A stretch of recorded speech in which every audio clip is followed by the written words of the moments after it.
அனைத்து மாணவர்களுக்கும் இனிய காலை வணக்கம். வேதியியலில் காற்று அப்படிங்கிற பாடம் பார்த்துட்ருக்கோம். லாஸ்ட் வீடியோவில் நைட்ரஜன் அப்படிங்கிற வாயு பற்றி நாம் ஆரம்பித்தோம். காற்றில் மிக முக்கியமான வாயுக்கள் சொல்லக்கூடிய oxygen, nitrogen, carbon di oxide, இது மூணு தான் நம்ம இந்த பாடத்தில் பார்க்க போகிறோம். இதில் அதிகளவு இருக்கக்கூடிய இந்த 78% இருக்கக்கூடிய இந்த நைட்ரஜன் அப்படிங்கிற வாயுக்களை பற்றி நாம் பார்த்தோம். அனைத்து உயிரினங்களையும், தாவரங்கள், விலங்குகள், மனிதன் உட்பட எல்லாத்துலேயுமே இந்த நைட்ரஜன் இருக்குது. புரோட்டீன்களில், நியூக்ளிக் அமிலங்களில் இதெல்லாம் இருக்குங்கிறதெல்லாம் பார்த்தோம். நைட்ரஜனுடைய பரவல் ஆக்சிஜனை போலவே தனித்த நிலையிலும் இணைந்த நிலையிலுமே இருக்குது. இதெல்லாம் பார்த்துட்டு நைட்ரஜனுடைய இயற்பியல் பண்புகள் வரைக்கும் நம்ம பார்த்துருக்கோம். இப்போ இதனுடைய தொடர்ச்சியை பார்க்கலாம். நைட்ரஜனுடைய வேதியியல் பண்புகள். நைட்ரஜனின் வேதியியல் பண்புகள். வேதிவினை, முதல் பாயிண்ட் பார்த்தீங்கன்னா வேதிவினை. சாதாரண சூழ்நிலைகளில் நைட்ரஜன் வினை புரிவது இல்லை, அதாவது வேதிவினையில் ஈடுபடுவது இல்லை. சாதாரண சூழ்நிலையில் நைட்ரஜன் வினை புரியதில்லை. அப்போ ஒரு கண்டிஷனில் தான் அது வினை புரியுதுங்கிறாங்க. எந்த மாதிரி? உயர் வெப்பநிலையில், உயர் அழுத்தத்தில், அல்லது வினையினுடைய வேகத்தை, வினை ஊக்கிகள் சொல்லக்கூடியவைகள் முன்னிலையில் வேறு சில தனிமத்தோடு வினை புரியும். இப்போ சாதாரணமாக வினை புரியாது.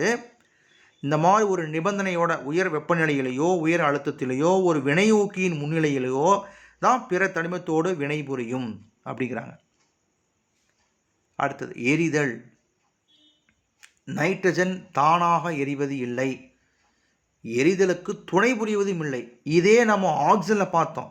அது தனித்த நிலையில் ஆக்சிஜன் எரியாது. ஆனால் எரிஞ்சிக்கிட்டு இருக்கக்கூடிய பொருளை செய்யுது, துணை புரியும். ஒரு பொருள் எரிய வேண்டும் என்றால் ஆக்சிஜனுடைய துணை அவசியம். அது தானாக எரியாது, எரியறதுக்கு துணை புரியும்.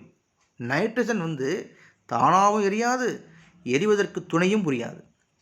ஸோ காற்றில் உள்ள நைட்ரஜன் எரிதலை கட்டுப்படுத்தும். முக்கியமான பாயிண்ட், காற்றில் உள்ள நைட்ரஜன் எரிதலை கட்டுப்படுத்தும். இது கட்டுப்படுத்தும், எரியாமல் கட்டுப்படுத்தும். ஆக்சிஜன் எரிவதை என்ன செய்யும்? தூண்டிவிடும். நல்லா பிரகாசமாக எரிய வைக்கும் ஆக்சிஜன். இது ரெண்டுத்துக்கும் வித்தியாசம் தெரிஞ்சுக்கோங்க. அடுத்தது, இந்த நைட்ரஜன் உலோகத்துடன் வினை புரியுமா? வினை புரியும். உலோகங்கள் அப்படின்னு சொல்லக்கூடிய லித்தியம், கால்சியம், மெக்னீசியம் போன்ற உலோகங்களுடன் நைட்ரஜன் உயர் வெப்பநிலையில் வினைபுரிந்து உலோக நைட்ரைடுகளை தருகிறது. உலோக நைட்ரைடுகள். அதே தான் ஆக்சிஜன் உலோகத்தோடு வினைபுரிந்து உலோக ஆக்சைடுகளை கொடுத்துச்சோ, அதே மாதிரி இந்த நைட்ரஜன் உலோகங்களுடன் வினைபுரிந்து உலோக நைட்ரைடுகளை கொடுக்கிறது.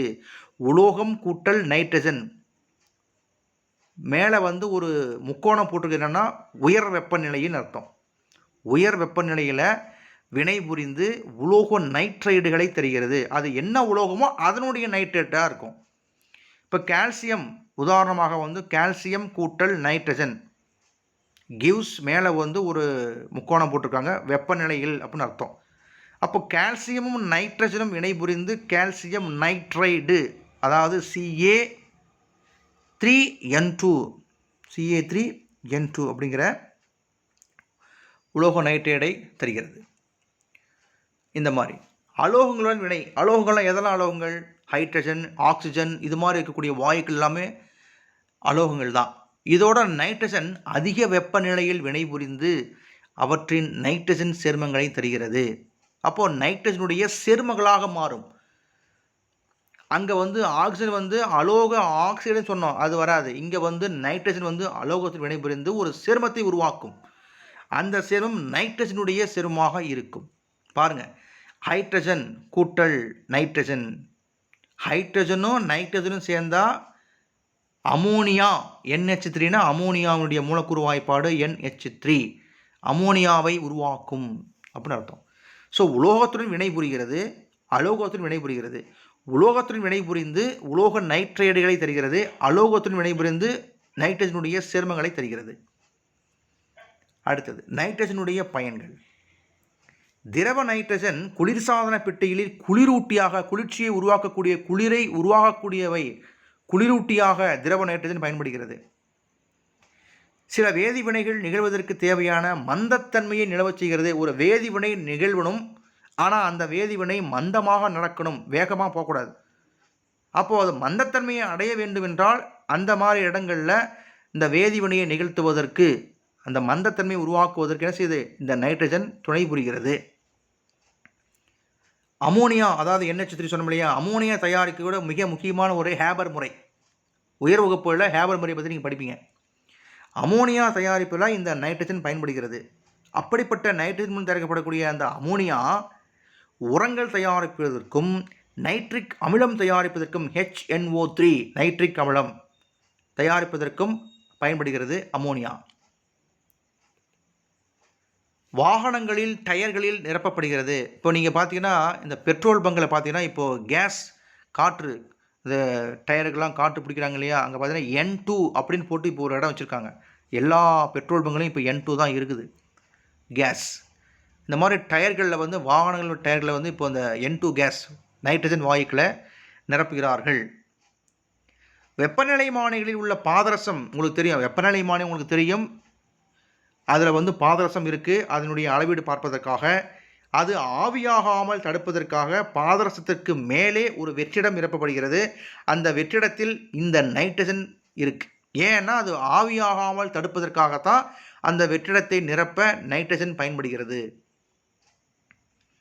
பல்வேறு விதமான வெடிபொருள்கள் TNT ட்ரை நைட்ரோ டொலுவின், அதனுடைய விரிவாக்கம் TNTனா ட்ரை நைட்ரோ டொலுவின் வெடிபொருள், நைட்ரோகிளிசரின் துப்பாக்கி வெடிமருந்து ஆகியவை நைட்ரஜன் துணை கொண்டுதான் தயாரிக்கப்படுகிறது வெடிமருந்துகள் தயாரிப்பதற்கு.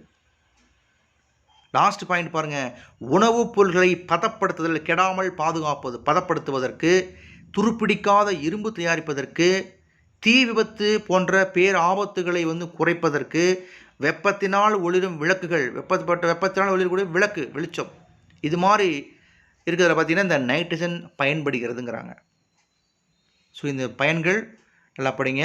உங்களுக்கு தெரியுமான கொடுத்துருக்காங்க பாருங்கள், வாகனத்தினுடைய டயரில் காற்று நிரப்புறாங்க இல்லையா, அதுதான். ஸோ இது வந்து இன்றைக்கி நம்ம எல்லா இடங்களையுமே பார்க்கலாம். அடுத்தது நைட்ரஜன் நிலை நிறுத்தம். நைட்ரஜனை வந்து நிலை நிறுத்துறது. இப்போ தாவரங்களுக்கு நைட்ரஜன் சத்து அவசியம். காற்றுல நைட்ரஜன் இருக்குது, ஆனால் காற்றில் இருக்கக்கூடிய அந்த நைட்ரஜனை தாவரங்கள் எடுத்துக்கொள்ள முடியாது. அதை நிலைநிறுத்துகிறோம் எப்படி? காற்று, மண் மற்றும் உயிரினங்களின் வழியாக, நல்லா புரிஞ்சுங்க, காற்று, மண் மற்றும் உயிரினங்களின் வழியாக நைட்ரஜன் தனிம நிலையிலோ, அதாவது தனித்த நிலையிலோ, அதாவது N2ஆகவோ அல்லது சேர்மமாகவோ தொடர்ந்து சுழற்சியில் உள்ளது இருக்குது. இப்போ தனித்த நிலையிலும் இருக்குது, சேர்ம நிலையிலும் தொடர்ச்சி ஒரு சுழற்சியில் இருந்துக்கிட்டே இருக்குது. எவ்வாறு இயற்கையில் கார்பன் சுழற்சி இருக்குது, கார்பன் சுழற்சி எப்படி இருக்குதோ அது மாதிரி இந்த நைட்ரஜன் சுழற்சியும் இந்த மாதிரி காற்று, மண், உயிரினங்களில் தொடர்ந்து இருந்துக்கிட்டு தான் இருக்குது. இது தாவரங்களினுடைய வளர்ச்சிக்கு அவசியம். தாவரங்கள் சிறப்பாக வளர வேண்டுமென்றால் நைட்ரஜன் சத்து அவசியம், நைட்ரஜன் தேவை. இந்த காற்றில் இருக்க வந்து நைட்ரஜன் இருக்குது. இந்த காற்றில் உள்ள தனிம நைட்ரஜனை தாவரங்கள் நேரடியாக பயன்படுத்த முடியாது. அவற்றுக்கு நீரில் கரையும் நைட்ரஜன் சேர்மங்கள் தேவைப்படுகிறது. அப்போ தான் வந்து அது எடுத்துக்கும். காற்றுலேருந்து நேரடியாக எடுத்துக்க முடியாது. ஸோ நீரில் கரையும் நைட்ரஜன் சேர்மங்கள் தேவைப்படுகிறது. தங்களுக்கு நைட்ரேட்டுகளை வழங்கக்கூடிய பல்வேறு செயல்முறைகளை தாவரங்கள் சார்ந்துள்ளது.